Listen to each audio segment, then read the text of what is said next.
of the Indian team, John Wright, is here with me. John, thank you so much for joining. I know you're in a bit of a rush, but I want to talk about the World Cup in general.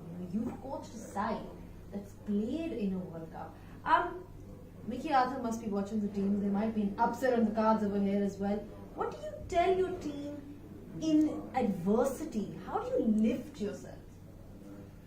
Well, it's challenging because as a coach, that's where you earn your money. It's easy being a coach when you've got the wins and everything's going your way. But when you're coming into a World Cup and things don't go well at the start, you've got to sit down and you've got to talk it through. You've got to keep calm.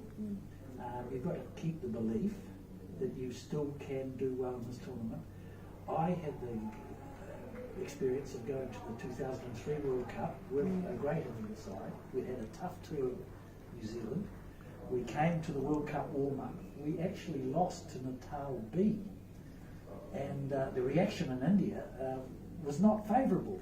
People were not happy, but we still believed that we could perform well as long as we got certain parts of our game going well. So you've got to go back to the nets, you've got to keep that belief, you've got to keep a smile on your face. And then the competition starts. And then you just need to really string 2 or 3 good performances together and you can get that momentum going. So you've got to keep in mind that although this mightn't be the greatest game that Pakistan's ever played, who knows, they might sneakily win, they may not, but it's practice. And so you've got to take the experience, the learnings out of this game, and then say, right boys, this is where we're at and this is what we need to do. And keep focusing on your ability, your plans, and have that self-belief. What about playing in crucial games? You're going to reach a point where you're going to be in the semis, and there will be knockout moments as well. So, I mean, how do you kind of keep calm and play under pressure? Well, that's where you want your big players to stand up. Every team in this competition has big players. Some are young, some are experienced, and really they're the leaders of the team. And those are the players that if you're going to win the competition, you need them at those times. You need that winning mentality, the thing that makes them great players, the ability to do the basics under any sort of pressure. And there will come a time for every one of these teams, particularly the winner, where they will have to face not just the technical game of cricket, it's that mental test. What about that 92 World Cup that Pakistan won? New Zealand was in the semi-finals as well.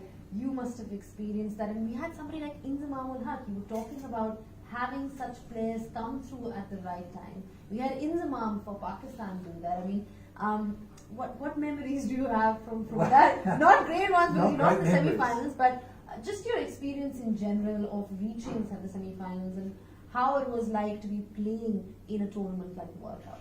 Well, in our case, and in New Zealand's case, we've reached a lot of semi-finals.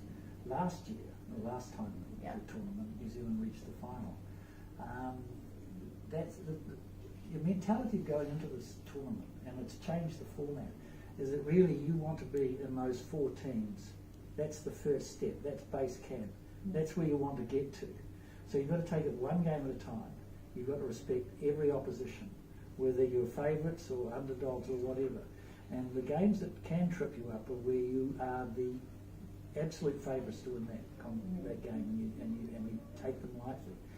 So it's a long competition, one game at a time, and your first target is to get to that semi-final situation.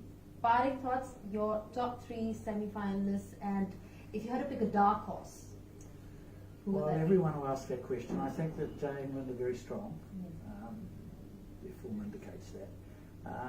I think Australia have gained some momentum. India played brilliant cricket this time last year in England with virtually the same team. So their challenge is to get that momentum going early. Then, the 4 or 5, one, it gets more difficult. Everybody gets stuck on the 4th one. Yes, everyone's going to have their favourites. I'm hoping that New Zealand can find a spot there, but that there'll be upsets. I think the top 2 India starting well, I think, is important. Who knows? It's going to be a great competition. Yeah, I mean, I think that's the beauty of the game, that you just don't know what's going to happen. There have been quite a few predictions, but let's see how that turns out. Thank you so much for your time. We know that he has to head back for a commentary stint as well, but yeah, we'll keep you posted with all the live updates.